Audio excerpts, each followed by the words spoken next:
Welcome back, word nerds. Today we're diving deep into some commonly confused words, and I have a feeling a lot of you can relate to this one.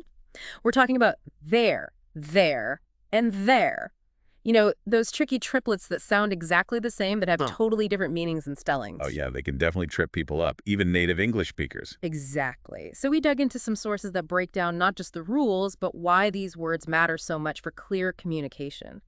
And it's almost like a detective case figuring out how to use them correctly. By the end of this deep dive, you'll be able to spot these words a mile away and use them with confidence. Yeah, no more second-guessing yourself in emails or All texts. right, so let's start with there, spelled T-H-E-R-E.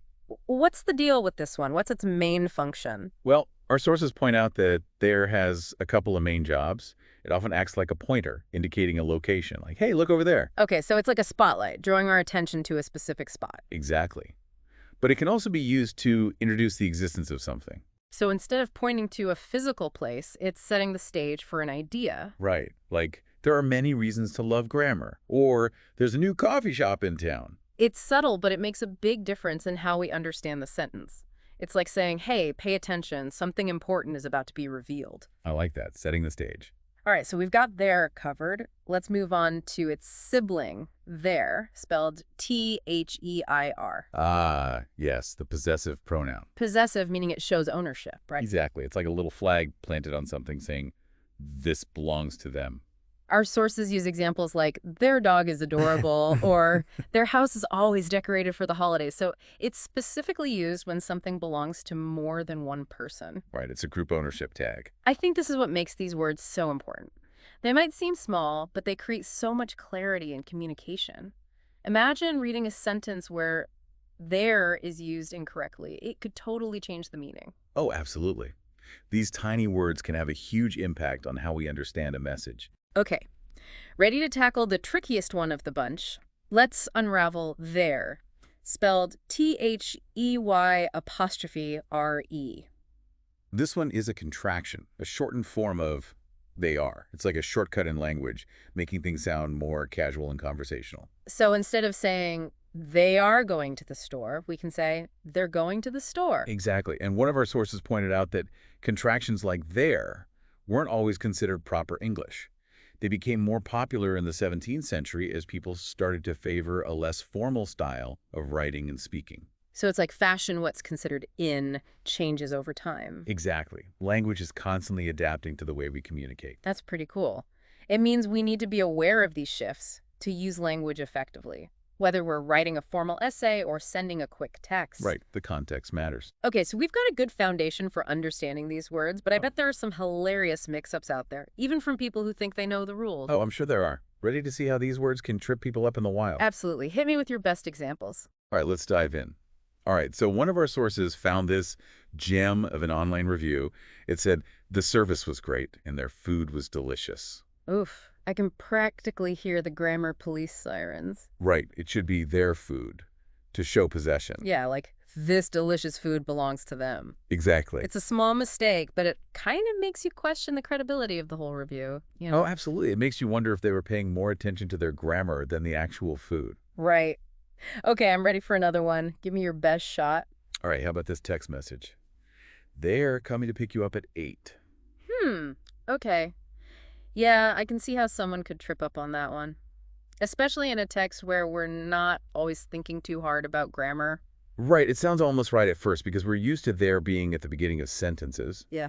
but it should be they're coming, meaning Yeah. they are coming. Oh, that's right. It's another classic case of confusing there with there. Yep, and it just goes to show that these errors can sneak into our everyday communication, even when we're not trying to be formal. It's a good reminder to proofread our texts, too. Sometimes our fingers move faster than our brains. Absolutely. So we've seen how these mix-ups can happen in online reviews and casual texts. What about in more formal writing, like essays or reports? Do these errors have a bigger impact there? Oh, for sure. One of our sources actually analyzed a bunch of student essays, and they found that mistakes with there and there were some of the most common. And guess what? Those errors often resulted in lower grades. That makes sense. If you're trying to present a well-written, polished piece of work, those kinds of errors can be really distracting. It's like showing up to a job interview with a wrinkled shirt. It might not be a deal breaker, but it definitely doesn't make the best impression. Exactly. And it's not just about following the rules, it's about showing your reader that you care about the details and that you take pride in your writing. So it's about more than just grammar. It's about presenting yourself as a clear and effective communicator. Right. It shows that you're putting in the effort to get things right. It makes me wonder if there are other subtle grammar rules that we might be overlooking, like hidden tripwires that we don't even realize are there. Oh, I'm sure there are tons of commonly confused words out there that can cause just as much trouble as our friends there, and there. Okay, now you've got me curious. Spill the beans.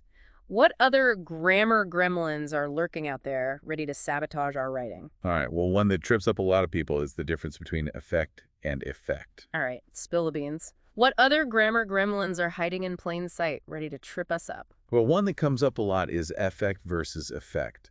They sound so similar, but one's usually a verb and the other's a noun. Oh, yeah, I remember struggling with those back in school. It's like affect means to influence something, and effect is the result of that influence. You got it. Like, the music affected my mood, meaning the music changed how you felt. And then the new law had a positive effect on the community. So the law caused a change, a positive effect. It's exactly action versus outcome. And just like with our there trio, using the wrong word can really mess up the meaning. Totally. It's not just about sounding smart, it's about being understood. Okay, so affect and effect are definitely on my watch list now. Any other sneaky word pairs we should be aware of? Well, and then cause a lot of confusion too. Oh, right. Those are tricky. Then is all about time or sequence, like I eat breakfast, then I went for a run. And then is, for comparisons, this coffee is stronger than the other one. You got it. I can see how those get mixed up, especially when you're writing quickly and not really paying attention. Oh yeah, and sometimes it's not even mixing them up, it's using the wrong one altogether. One of our sources had this example from a student essay. It said, I would rather eat pizza than go to the gym. Huh. Clearly they meant than. I guess in their mind, pizza comes before the gym every time. Maybe. Oh. But it's those kinds of slip-ups that make grammar so interesting. It's not just about memorizing rules, it's about understanding how those rules shape meaning. Right, and how breaking them can lead to some pretty funny results. Absolutely. So as we wrap up this deep dive into the world of commonly confused words, what's the one big takeaway you want our listeners to remember? I'd say it's this. Grammar matters.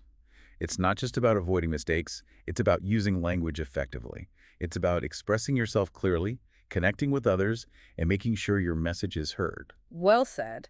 It's all about being mindful of the words we choose and how we use them. Even small words can make a big difference. Exactly. And hey, we all make mistakes, even the most experienced writers and speakers.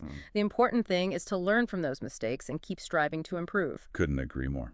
So to all our fellow word nerds out there, keep learning, keep exploring, and keep having fun with language. Thanks for joining us on this deep dive, and we'll catch you next time for another exciting adventure in the world of words.